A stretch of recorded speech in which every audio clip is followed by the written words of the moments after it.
All right, good afternoon, welcome. This is Pacific Power's public webinar to share details about our 2023 to 2025 wildfire mitigation plan for the state of Washington. That spells out our efforts to protect our customers in Washington from the threat of wildfire. Guarding against wildfire, also known as wildfire mitigation, is one of our top priorities. And PacifiCorp has invested $500 million over the last 5 years in those efforts across our 6-state service area. We're also planning to invest $2 billion more over the next several years. We're going to have kind of a high-level description of our mitigation efforts in a PowerPoint-style presentation, after which we'll have a question and answer session where you'll be able to ask any questions that you might have. We ask you to submit your questions in the chat, and we'll get to them in order that we receive them. To share more about what our investments are looking like on the ground, I'm going to hand it off to Alan Barrett. He's our Pacific Power's Vice President of Transmission and Distribution Operations. Alan, the floor is yours. Hey, thanks, Simon, and good afternoon, everybody. Happy for the opportunity to talk about wildfire mitigation and what Pacific Power is doing in Washington to address the wildfire risk that we're seeing. So let's go ahead and go to the next slide, and I'll give you kind of a walkthrough of the various topics that we're going to hit on throughout the presentation. And so we're going to start off by just providing an overview of the journey that Pacific Power has been on for the last number of years when it comes to wildfire mitigation and the plan elements that make up the core of the program. We'll take a look at that. And then we'll go a little deeper and we'll look at areas that we've identified as the high-risk areas, what that means. We'll look at situational awareness, the weather station network, and what information is pulled from that. We'll look at strategic programs and the system hardening that's going on where lines are being rebuilt in those high-risk areas or programs that are across the entire service territory that we serve. We'll touch on public safety power shutoff program and the protocols around that and what customers and communities can expect under those events. And then we'll finish up by talking about community outreach and education and even some of the items that every individual can do when it comes to reducing wildfire risk and being prepared for wildfire conditions at your house, on your property, and just things to be prepared for. So we'll talk about that as well. But Simon said it, which is we have a short amount of time here today. I'll be talking at a high level to talk through all those topics, but I would encourage you to go to our website and get the plan itself, and you can get more details online at Pacific Power's website. So with that, let's go to the next slide and look at the background and the journey that Pacific Power has been on. And so it started in 2018, had its roots in California as the wildfire rulemaking that was going on in that state for us started in 2018, but it was about us taking those wildfire plan elements and taking that and expanding it and applying it to the other states we serve, applying it to Washington. And so that effort started in 2019, where we took our wildfire mitigation plan, applied it to the 6 states that we operate in, and specifically in Washington. And then you see each year, 2020, 21, 22, 23, where we've been further developing, expanding, documenting what that plan looks like in Washington, providing it. 2024 will be our first official year of filing it with the state of Washington. And even though we've been publishing the plan for a while and we have had the wildfire mitigation plan for a while, but now it's getting to an official regulatory filing and what that means for Washington as we've identified wildfire risk and the different plan elements that we have implemented and will continue to be able to enable across the service territory that we serve. So Pacific Power's been going after wildfire mitigation for a number of years. That's the first half of the slide, the top half. You see that journey. As far as what is inside the wildfire mitigation plan, that's the lower half of the slide. And you can look at the wildfire mitigation plan in 3 main elements. And so it starts, you see it over on the left, with situational awareness. So this is where we model the wildfire risk across the service territory. And we do this in 2 ways. One way is a long-term risk model where we look back 30 years, we grab historical weather patterns, wildfires, we look at the geography, we look at um, density of population and structures. You take in that long-term view, you take in all that data in order to forecast forward where are the areas of highest risk in the territories we serve. And it's not a highest risk being identified as in what areas have the highest probability of a wildfire. It's a model that says if a fire was to occur for any reason, for let's say lightning caused, doesn't have to be utility related, but a fire started for any reason, if it started in that location, it could turn into a catastrophic fire, meaning it would have the highest impact. And it would have the highest impact be a catastrophic fire because it's in a location that either the fire could spread very rapidly, it's in a difficult area to get access to, so fire suppression agencies, firefighters wouldn't be able to get in there and put the fire out, and so therefore the fire grows quickly and therefore is impacting people, structures, and having a catastrophic impact. So it's being able to identify those areas that have the characteristics of potentially developing into a catastrophic wildfire for whatever caused the fire. So we want to make sure we can identify those fire risk areas on a very long-term risk modeling view. Again, going back 30 years to help identify the fire risk going forward. That's the long-term view. But we want to complement that with a short-term view, because as we know, if you looked back 30 years, the climate has been changing more rapidly than 30 years, drought conditions, warmer summers, and each year kind of has its own little twist on that as far as what it will look like for the year. And so we complement it with a short-term risk model, which is where we have an internal meteorology department who provides a view of, say, today's forecast and forecasting out, 5 days.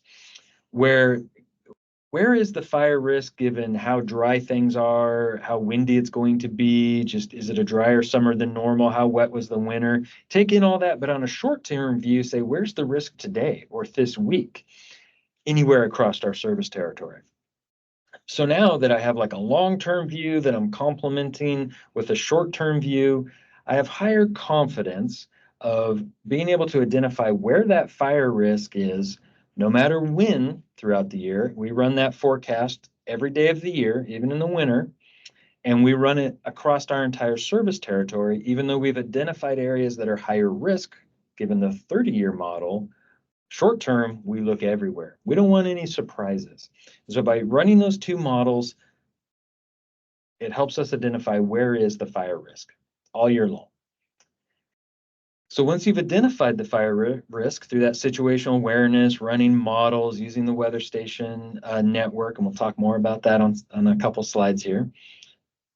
But then it becomes, well, what are you going to do once we've identified that risk? And that's the middle bucket, operational practices. So once we've identified the risk, we can deploy certain practices on how we operate our system based on that risk. So if this bucket of operational practices can include items like what tools the crews take out to a job, where do they work? Do they do the work energized or de-energized? Do they take a water tank out with them to do the work? Or do we operate the system in a more sensitive mode? We can change the settings, and so that the system, the relays and the reclosers that sit there and monitor the line, and if they detect a fault, they open up, and they can open up very quickly and be very sensitive. We can operate the system that way, given the risk conditions for that day or that week. Operational practices also includes in emergency de-energization. Say there's an active wildfire nearby our lines. It was started by lightning and it's moving towards our system. And the first responders might ask us to de-energize, or maybe the fire's so close to it that close to our assets that we would de-energize the lines for safety, and that we don't want to make the situation worse by having that active fire and our energized lines nearby. For the safety of those responding, we can de-energize the lines. That's operational practices. It also includes the public safety power shutoff. If conditions were to become so extreme that you think it's so dry and it's so windy that it's actually less risk to just de-energize the lines, let those conditions pass, let the wind die down, and then re-energize the system once it's safe to do so. Public safety power shutoff. That's also an operational practice. How we decide to operate the system given the risk we see in different parts of our system every day of the year. And we'll talk more about some of those aspects as we go throughout today's presentation. But that's all the operational practices. We've identified the risk, we decide how to operate the system, and that takes us to the third bucket on the far right there on the slide, which is system hardening. So now if this is a view where you look at those high-risk areas that were identified for the long term, and you say, well, if the risk is so high in those areas for a potential catastrophic fire, what can we do to rebuild our system, rebuild the overhead lines in such a way that it helps permanently reduce that wildfire risk so that the operational practices might not need to be deployed as often in those areas to help reduce that risk. And so in the system hardening includes things like taking that overhead bare wire and replacing it with a covered conductor, and we'll talk more about that on another slide, or perhaps undergrounding, installing additional relays and reclosers, those devices that allow us to have that more sensitive protection setting that de-energizes the line if a fault's detected. Installing that new equipment, that's all under system hardening, right?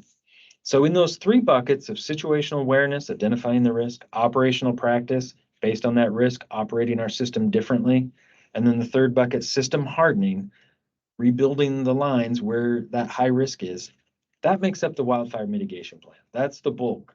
But running throughout all three of those is engagement. And that means basically partnering with our various communities that we serve and making sure we're having good coordination and conversations about what critical infrastructure, what does de-energization look like, a public safety power shutoff, what should we know, how can we both be prepared. That runs throughout, along with just good customer education and making sure expectations are being set for coordination, communication, education, and then industry collaboration. We want to make sure that we're constantly engaged with other utilities, learning what others are doing to help address this wildfire risk that all utilities have been experiencing more and more over the last few years. And so that engagement aspect kind of runs throughout the entire plan, runs throughout all three of those buckets, as they all have various aspects that takes really close coordination with others to have an effective wildfire mitigation plan. So with that, let's transition to the next slide and go a little bit deeper into the details. So just to give you some overview general stats for the service territory that Pacific Power serves in Washington. We provide electricity to approximately 140,000 customers, and we do that through 33 substations, about 4,100 miles of distribution lines, and over 670 miles of transmission lines that are crossing nearly 2,700 square miles of service territory. And so across this entire service territory, and you see it in the map there on the slide, highlighted in the blue is the service territory that we serve in Washington. And it's across that entire service territory where we apply the system-wide initiatives, such as the situational awareness I talked about, the weather station, that risk modeling, the operational practices. That's across the entire service territory, right? Everywhere has those program elements being applied. So as far as the system hardening and what that has looked like, and we'll get into the FHCA here on the next slide, but the FHCA for the Washington service territory isn't that large of an area. It's like less than 3% of the service territory. And so it doesn't have a lot of line miles.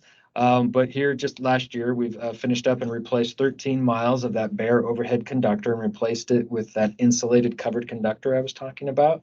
And in that area, we've also installed additional relays and reclosers to provide those protective settings that I was talking about.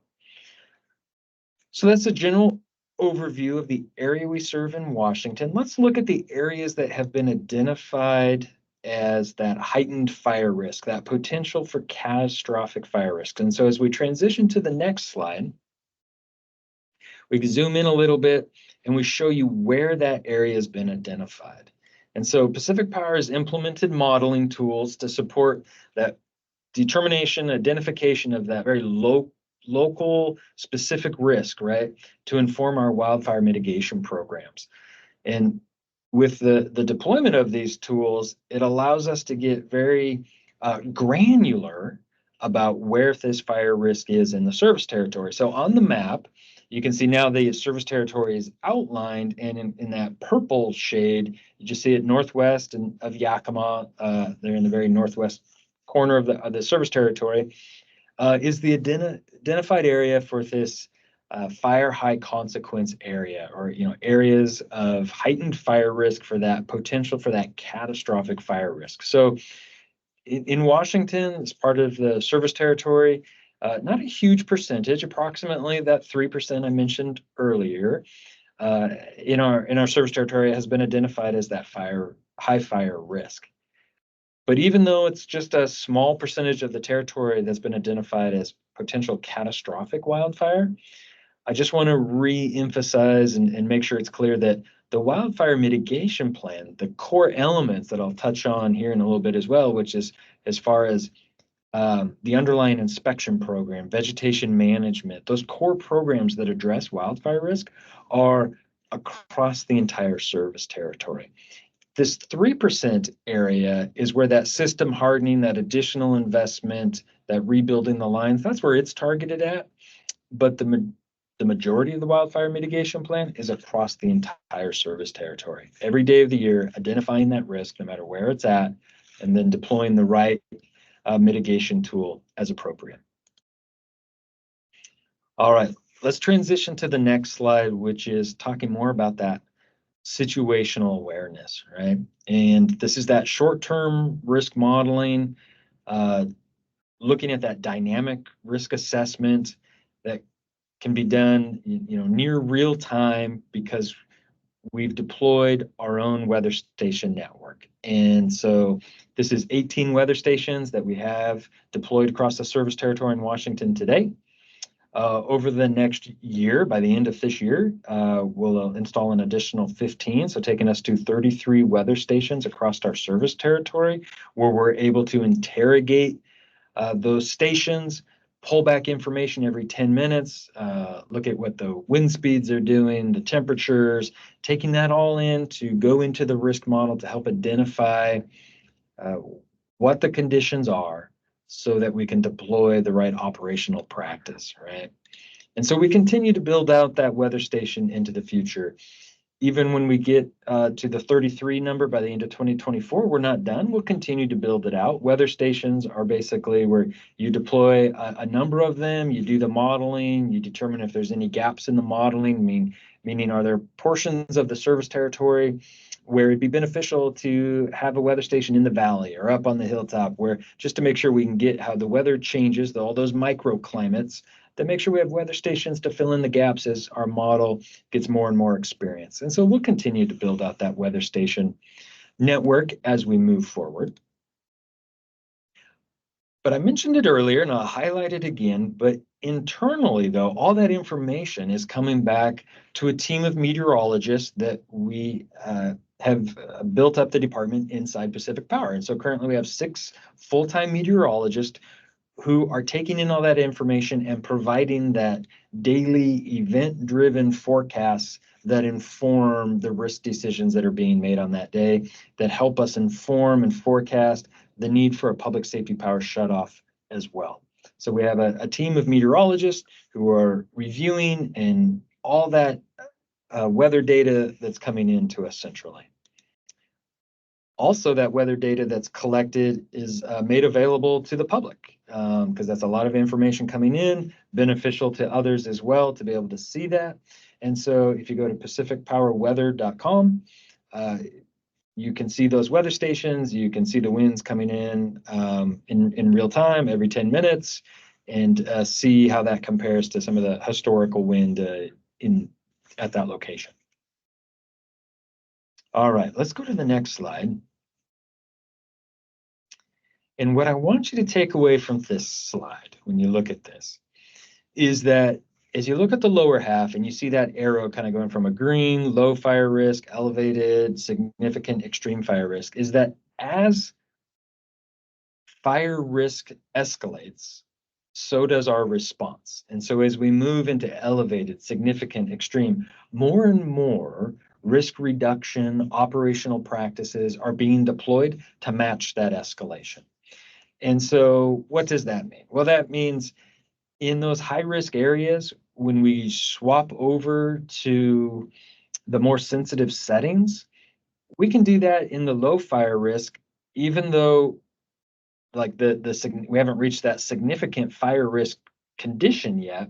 We want to create a safety buffer. We go into the sensitive settings before that weather arrives, before that condition arrives. We want to give ourselves a nice safety buffer, even though we know the majority of, of wildfires and their catastrophic impact happen at the significant and extreme fire risk. We've identified that. The data would show us that, but you don't want to walk up to the cliff's edge. So we give ourselves a safety buffer because we want to be prepared. We are talking about forecasting weather. So we go into these conditions with a nice buffer so that we can take a conservative stance and be prepared for that weather to change. So as the fire risk escalates, so does our response. And so we go into these more sensitive modes with plenty of room.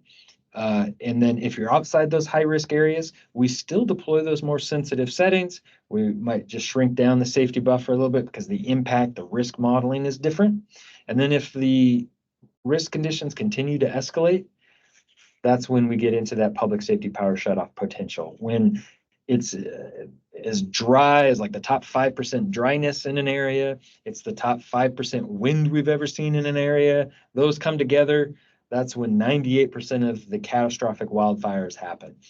And so under those conditions, that's where it's just safer to turn the power off, let the conditions come through, and then turn the power back on. And we have a slide that talks about public safety power shutoff in more detail. But under those conditions, that's where we're trying to balance the risk. What does it mean to de-energize a community, and what risk does that pose versus the risk of staying energized under the wildfire kind of risk conditions, and being able to balance that decision making. Recognizing that when you're in these more sensitive protection settings, we are basically the customer will feel like there's more outages and that they're longer because we're more sensitive. So that line's being de-energized when any type of disturbance is being detected. And when it de-energizes, when that line opens up, we deploy somebody to patrol the line and determine if, can we find any issue and make sure it's safe to restore the power. So you have to wait for that patrol to be conducted before we can re-energize. So it feels like more outages, it feels like longer outages, and that's all part of the risk decision between reliability and that fire risk, and trying to find the right balance between the two. We don't want to overuse it, but we want to make sure we're addressing the fire risk that is out there. And so this model of determining when to turn these settings on is what helps us try to find the right balance. Last year in Washington, 23% of our overhead distribution circuits through some portion of the year, maybe only a couple days, maybe a number of months, were in these more protected, more sensitive protection settings. Just to give you a feel of how far reaching across our service territory, we have that capability and we have experience doing it. And put that in contrast to 3% of the service territory is of that elevated, identified high fire risk, and yet 23% of our circuits through some portion of the year had that setting turned on as well. And so we're ready to deploy it where needed based on the conditions to help reduce that risk of wildfire and that risk of a potential ignition due to any type of fault, if you will. All right, let's go to the next slide.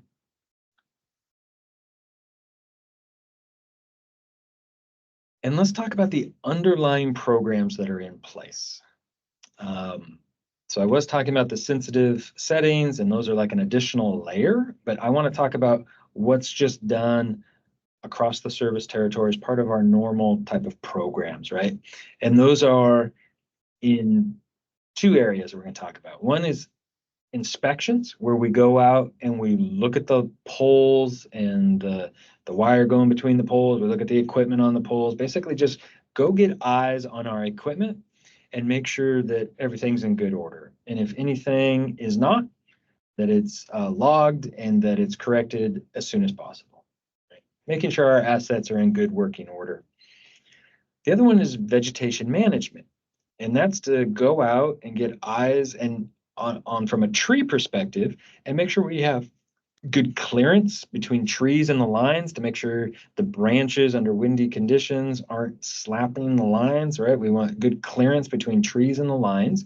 We also want to identify any hazard trees. So think of that as like these dead and dying trees that as they die, they have this potential to fall into the lines. And so we want to identify those and remove those trees as well, right?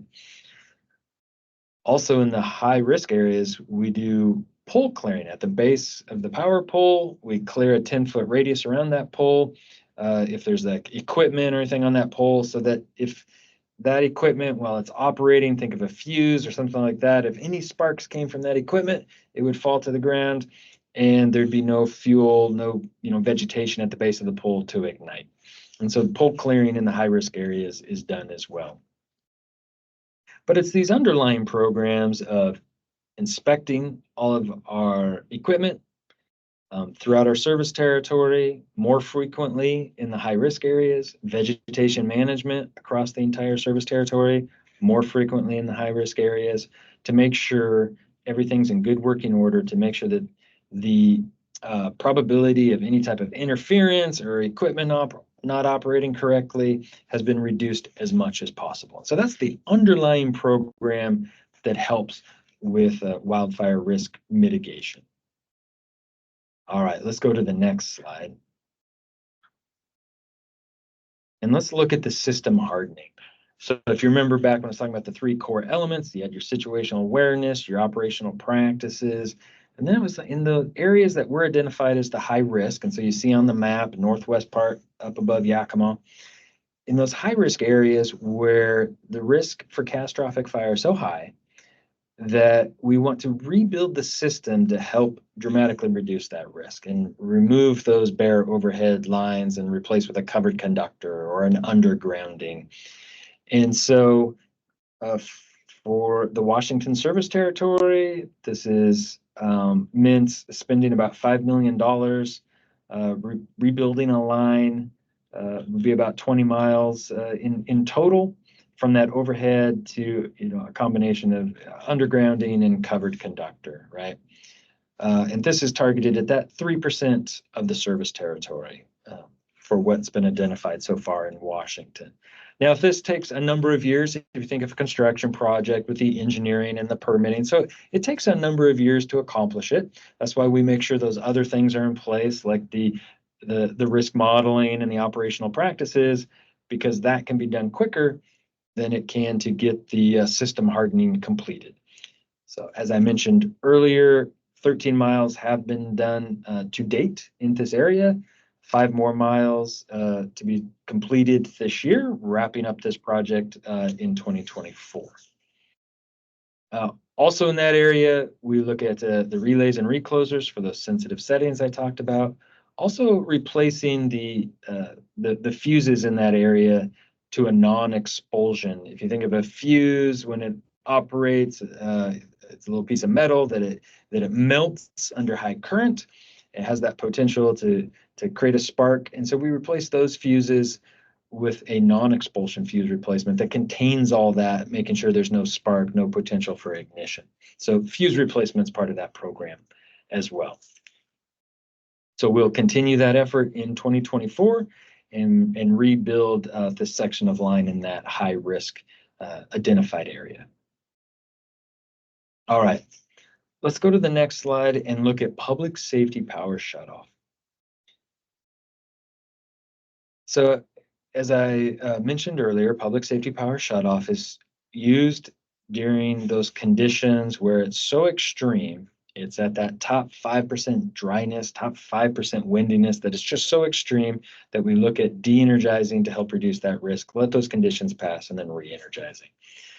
But to be prepared for that, Pacific Power facilitates collaborative sessions with our public safety partners in the communities. And we do that year round through like workshops and outreach events. And they're designed to just make sure that we're all prepared and that we're partnered well to pull off a public safety power shutoff event. Because in these events, working with communities and public safety partners tend to be at the beginning of the year because that's, before fire season, where we want to make sure everyone's on the same page for the upcoming fire season. So we get out there and we hold these events. We want to make sure we're very well coordinated and that everyone knows what to expect, that for the various communities that could be impacted, we've gone through critical infrastructure and who has what backup generation, what does communications look like, what are the cell phone towers, how's the hospital, just critical infrastructure. Want to make sure we're prepared, have those conversations well in advance of an event. So you can see on the screen in the upper left-hand side that we have 3 of those sessions and workshops planned for 2024. We look to hold these annually, kind of expand them as we go, as we continue this conversations in various counties that we serve and expanding where needed. Emergency management may coordinate with public safety partners and other community organizations, participate in their events, or we host the event with workshops and town halls. But it's just about making sure we're creating the opportunities to have this conversation, making sure we're well coordinated. I do want to emphasize that public safety power shutoff is a tool of last resort. It is just used when we get to those extreme conditions. We understand that there is an impact that a public safety power shutoff creates in a community. There's an impact to not having power, especially if a community is responding to an active event, an active wildfire. Therefore, at the core of our decision-making of a public safety power shutoff is we do that outreach, we get with public safety partners, we want to make sure we understand what's going on in a community so that we can help balance that risk in the decision-making of not having power in a community versus the wildfire risk that is in that community as well. And how do we balance that in deciding to de-energize? And so we want to make sure we're well communicated before getting there and even throughout that event. If we do get to a public safety power shutoff, you see the on the slide there is basically the life cycle of a public safety power shutoff. You see the communication protocols we go through of making sure we're making notifications. And we do that, 72 hours, 48 hours in advance. But it is forecasting weather. So this is like, if we see it coming, if we can forecast it that far out in advance, making sure we get a warning out there, a watch. Yes, we're going to do a public safety power shutoff. Understanding that the more advanced notice we can provide, the better planned everybody can be for the actual event. And then you get into the events and we notify that the conditions have passed. We got to do a final patrol, make sure everything is good. And when we start re-energizing, and that there's just good notifications going on throughout that event. While we are de-energized, we provide services like shown on the right-hand side of the screen with community resource centers. And so this is where we'll set up an actual shelter. Maybe it's a tent in a parking lot somewhere. Maybe it's taking advantage of an existing community shelter. Basically giving individuals a place to go if they don't have power at home, giving them somewhere to go that allows them to get information, allows them to get out of the warm weather, charge their devices, just somewhere, to stay cool, get some shelter, get some information, right? So we provide that service as well. Also for individuals that might have a specific medical need, they can be registered with us. They can self-identify, and we have a slide, or you can go to our website and learn how to be enrolled in the medical program. But that's very critical as well, so that if you're registered with us as a medical customer, we want to make sure that we get a hold of those individuals personally. So a lot of the notifications that are going out via, think of it as the the robocalls and the automated calls that go out, texts, emails, a lot of ways to get a hold of people. But for those who are registered under the medical program, it's a personal phone call to make sure we get a hold of those individuals because maybe they have medical equipment or whatever that we want to make sure they're taken care of during the power outage. If we can't get them on the phone, we will work with our public safety partners in a community to get somebody physically to knock at their door and make sure that they're okay and are prepared for the power outage. So we want to make sure if you're one of those customers that you know to and you feel comfortable with calling us, going onto the webpage, and making sure you're registered in that medical program so that we know to notify you personally if a public safety power shutoff is going on where your home is located. So that's part of the process as well. So that gives you a feel for the public safety power shutoff program, what it looks like leading up to, during, and after. Now, for our public safety partners, so you think of them as emergency services in a community, a county, fire response, we do offer a portal for those agencies that they can log into because during one of these events, sharing information such as GIS boundaries of, well, where is the shutoff? What areas are impacted? What critical infrastructure is inside that area? Sharing information quickly is very critical to the process. And so we do have a portal where those agencies, those organizations can log on, get that information, retrieve that, bring that information into their own systems, just speeds up the process. So we offer that as well. All right, let's go to the next slide. Because while we talk about public safety power shutoff and what the company does and how we notify and what we're looking for and kind of our risk modeling and our forecasting and be able to take all those steps, I also just want to touch on what you can do to be prepared for a public safety power shutoff or prepared for the wildfire risk that might be near your home. And the first step is what I already touched on, but good to emphasize again, which is make sure your contact information is up to date with Pacific Power. Make sure your preferences of how we get a hold of you, the phone numbers to call is all up to date so that you get the right notifications. And you can do that by visiting our website, or you can call that number that you see on the screen there, and you can update. You can also register at the medical program if that's appropriate for you as well, and you feel comfortable doing so. The second step there is create a defensible space. So this is looking at your property and kind of looking at it through a wildfire lens and making sure there's defensible space between fuels, vegetation, and all that might catch fire and your actual house. And there's ways that you can just make sure you clear a nice distance between vegetation and your house, your structures, right? So looking at your property through that lens and taking the appropriate actions. Then the third one, which isn't necessarily unique to wildfire risk, but is always a good idea, which is creating an emergency plan and having emergency supplies on hand. And this helps you not only for public safety power shutoff if an outage is required, but is also helpful for any type of outage, a winter storm where you might be out for a few days. Just having supplies on hand, knowing what to do, and making sure your family's prepared for any type of emergency is always a good idea.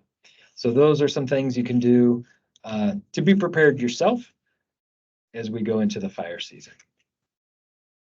All right, the next slide is just again emphasizing the medical programs and making sure that if you feel like you are like that's an appropriate program for you, for anyone in your household who might be using medical equipment that you're kind of concerned about going for a number of hours without power and what that might mean, go to the website, make sure you're enrolled in the program, get more information about what that means. And because there, can be options and as far as getting additional information, not just registering so we know to get a hold of you in a public safety power shutoff, but also maybe you want to look up information about having a backup generator and what options are there, or a battery that for that medical equipment. There's options out there that different individuals can take advantage of to make sure they're better prepared for an outage any day of the year for whatever reason. All right. So those programs are available as well. I would encourage you to go to our website, pacificpower.net, and look for that information. All right. Our last slide here is talking about just the community outreach and education. So in addition to the investment, our protocols, and our customer programs, Pacific Power takes a multi-pronged approach right throughout the year to ensure wildfire preparedness and education is going on with our customers and communities. And so we do that in a number of ways in creating these collaborative sessions I talked about earlier. And those are like the tabletop exercises about public safety partners and community-based organizations where we hold the workshops and just talk through what it will look like, what to expect, what should we be thinking about. So we engage in those methods. We also work to get key information out into the communities we serve via the typical things you might be thinking, like social media and or radio campaigns, brochures, and flyers at various events. A few of those, you can see example up on the screen there. And we also host webinars like the one we're having today, just all in an effort to get the information out, get the education going on what does the wildfire risk program look like, what the company's doing, and what individuals can do. So, and again, these efforts tend to be front loaded in the year, right? Because normally we're trying to get this message out before fire season. So a lot of activity in the first half of the year before we get to fire season. That's kind of planned on purpose that way. But throughout the year, we do maintain additional information on our website, right? So I'd always encourage people going back to the website for the latest information on what the wildfire safety program looks like. If we're coming up on an event or in an event, that's where additional information would be published as well. All right, and then that brings us to the last slide, which just gives you an email for if you want to send maybe a question. I know we're going to go into a Q&A session right now, but maybe you come up with a question later, or it's a longer question, whatever. That email there is available to you to send questions and feedback our way as well. So I know that was a lot. We were covering kind of the wildfire mitigation plan and all of its elements at a high level. There's a lot to it, so I would funnel you back to the website again for more information, but I appreciate the opportunity to talk through it. So now, Simon, I will open it up for some Q&A and see what's on people's minds.